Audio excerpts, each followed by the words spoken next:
Hello students, welcome back to study at home.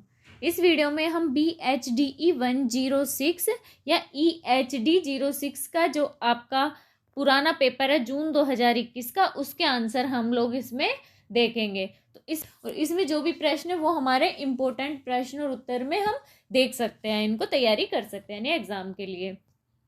तो इसमें देखिए, इसमें लिखा गया कि जो प्रश्न दिए गए, टोटल 10 प्रश्न दिए गए हैं और उसमें से आपको कोई भी 5 करने हैं, कोई भी 5 करने हैं। तो इसमें पहला है, संप्रेषण के माध्यम के रूप में भाषा का मूल्यांकन कीजिए। तो इसका आंसर मैं आप लोगों के साथ शेयर कर रही हूँ।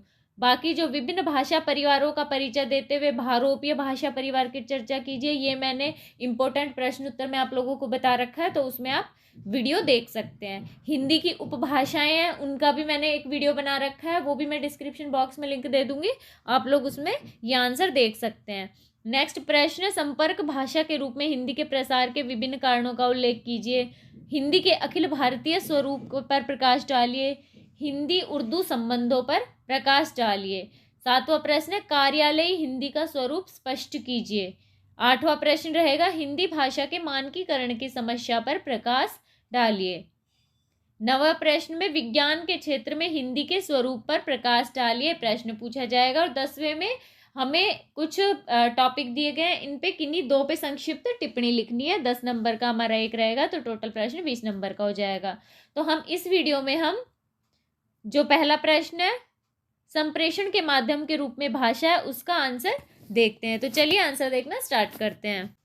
संप्रेषण के माध्यम के रूप में भाषा, संप्रेषण जो है उसका मतलब होता है कि किसी भी जानकारी को प्राप्त करने के लिए आपसी बातचीत के लिए अपनाया गया तरीका। संप्रेषण का मतलब हो गया, हम किसी एक कहते हैं कि उद्देश्य के लिए किसी के साथ खास बातचीत करते हैं, वो संप्रेषण कहलाता है।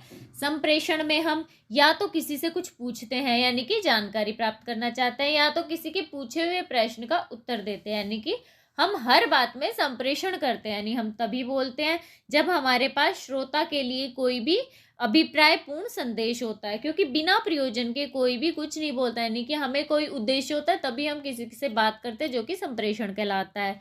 ये तो है मनुष्य में संप्रेषण, नहीं मनुष्यों में संप्रेषण ये कहलाता है कि आपस में हम किसी प्रयोजन के साथ बातचीत करते हैं।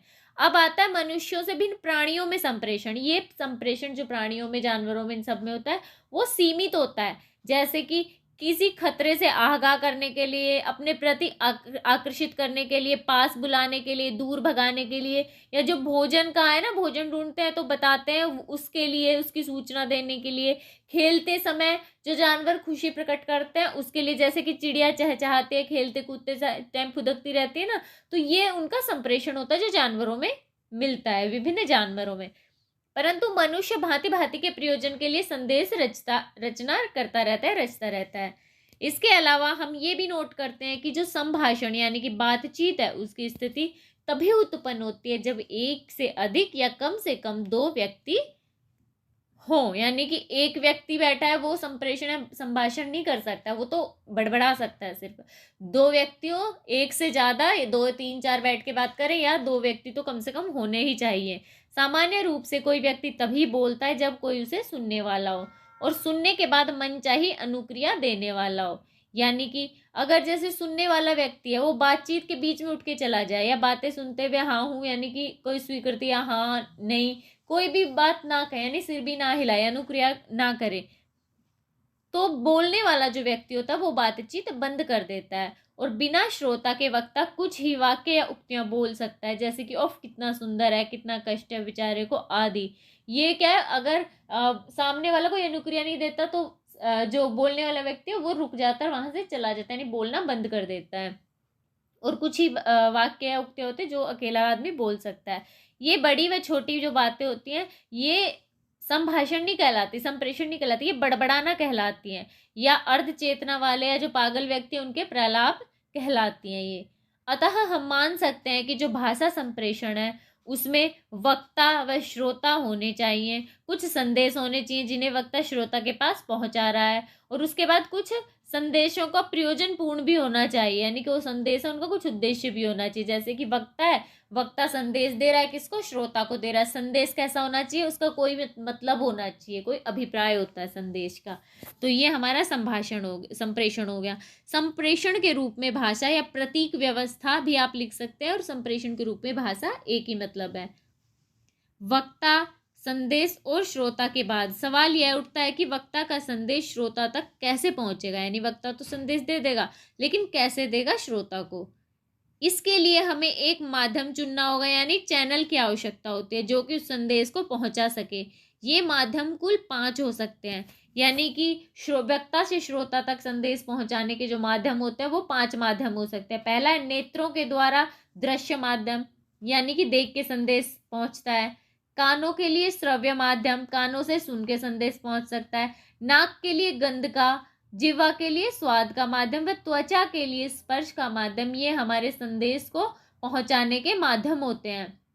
जहां तक मनुष्य का प्रश्न है, उनके लिए उच्चरित माध्यम प्रमुख होता है, यानी कि मनुष्य होते हैं वो बोल के जो भी संप्रेषण करते हैं वो प्रमुख होता है, उनके लिए उच्चरित माध्यम प्रमुख होता है। क्योंकि मनुष्य की वांगेंद्रिया जो होती है प्राणियों में सबसे ज़्यादा विकसित होती है, यानी कि जो मनुष्य की इंद्रियां होती है बोलने की और जो समझने की, सुनने की होती है ना, वो सबसे ज़्यादा स्ट्रॉन्ग मनुष्यों में ही होती हैं। या हम कह सकते हैं कि भाषा की ध्वनियों की उत्कृष्ट व्यवस्था के कारण मनुष्य में गंध, स्पर्श आदि अन्य शक्तियां दूसरे प्राणियों की तुलना में कम होती गई और संप्रेषण के लिए उच्चरित भाषा ही सबसे प्रमुख साधन हो गया। कह सकते हैं कि क्या जो भाषा है उसकी ध्वनियां हैं उनको क्या है बहुत उत्कृष्ट व्यवस्था बनाई गई है समाज में। तो उस वजह से जो बाकी की जो संदेश के माध्यम होते हैं ना, जैसे स्मेल हो गई, जैसे कि गंध हो गई, स्पर्श हो गया, वो तो गौण होते गए, और जो भाषा है उच्चरित माध्यम संप्रेषण के लिए वो प्रमुख होता गया।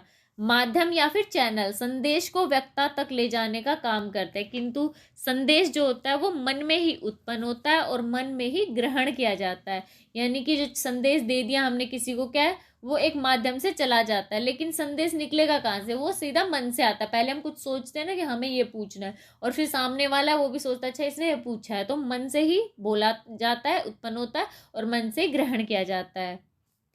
मन हमारे आँख, कान, नाक, जीवा व त्वचा के समान स्थूल या मूर्त ना होकर अमूर्त होता है, इसलिए संदेश भी अमूर्त ही होते हैं, जिसके कारण जो कोड की व्यवस्था है, प्रतीक की व्यवस्था, वो उत्पन्न होती है। क्योंकि अमूर्त विचारों को मूर्त रूप देने के लिए ही हमें प्रतीकों की आवश्यकता पड़ती है। जैसे कि चौराहे पर लाल पीली हरी बत्तियां होती हैं ना, वो प्रतीक होते हैं। ये प्रतीक स्थूल होते हैं, ये स्थूल नेत्र ग्रहण करते हैं और फिर इनका अर्थ होता है वो मन निकाल लेता है कि हाँ भाई इसका मतलब ये होता है, इस रेड कलर का मतलब ये होता है कि रुक जाना है ना, हरा हरा का मतलब है जाना है, क्लियर है। तो ये चीजें हमारा मन डिसाइड करता है।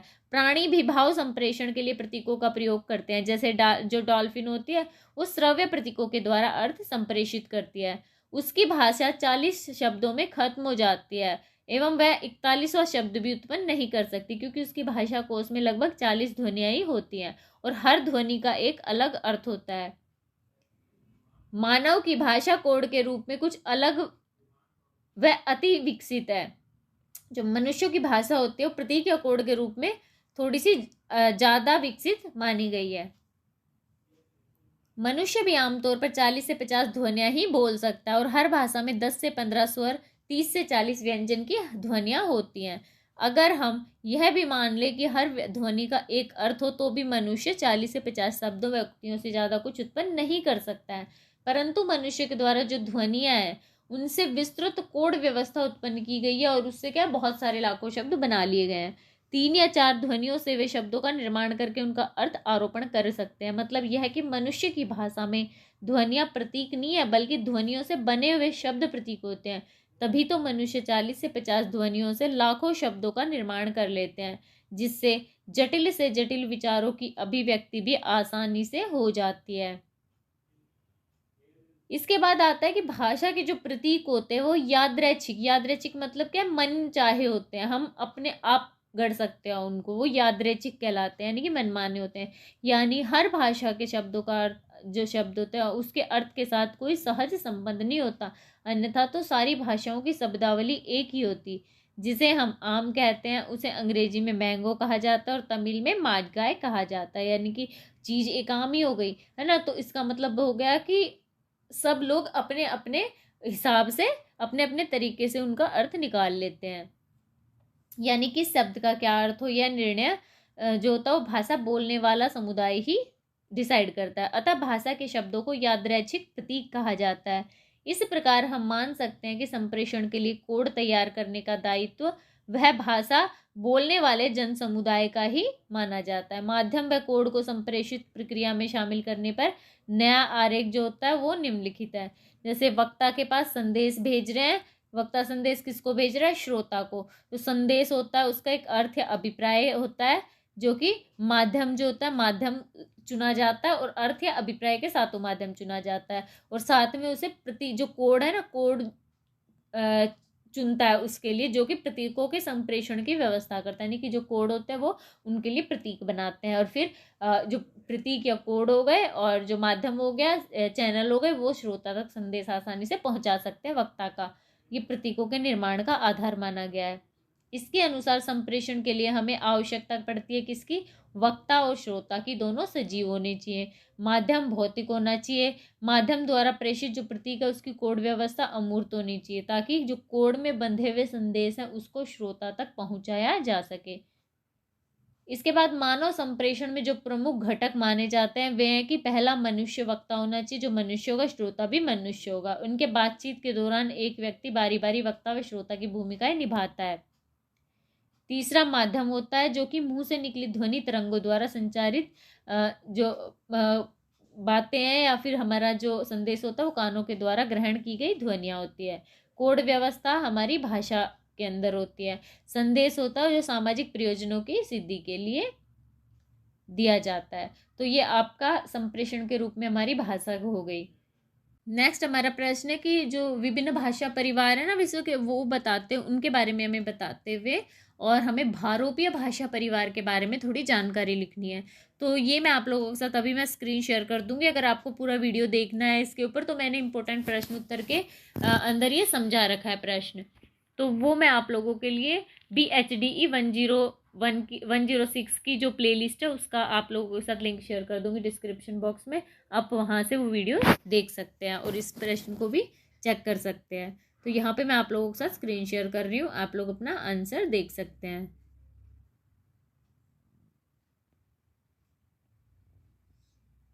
ये हमारे भाषा परिवार है 10 और ये हमारा भारोपीय भाषा परिवार है।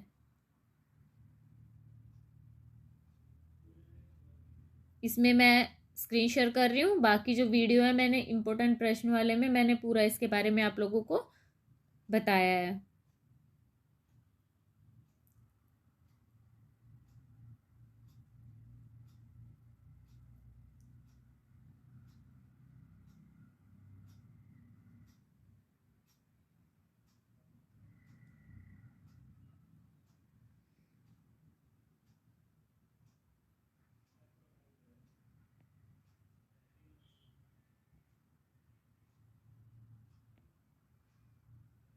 नेक्स्ट हमारा प्रश्न था कि जो हिंदी भाषा है उसकी प्रमुख बोलियां, उनकी बोलियों के बारे में पूछा गया है।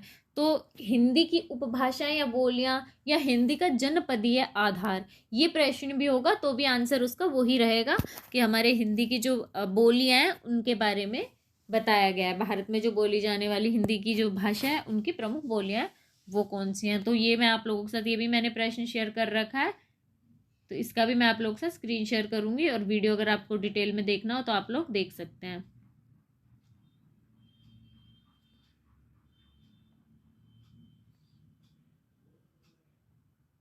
अगर आपसे छोटा प्रश्न पूछा जाए तो आप इसी तरह से बस इतना लिख देंगे, और अगर 20 नंबर का प्रश्न होगा तो पूरा इनकी डिटेल में लिखना पड़ेगा आपको।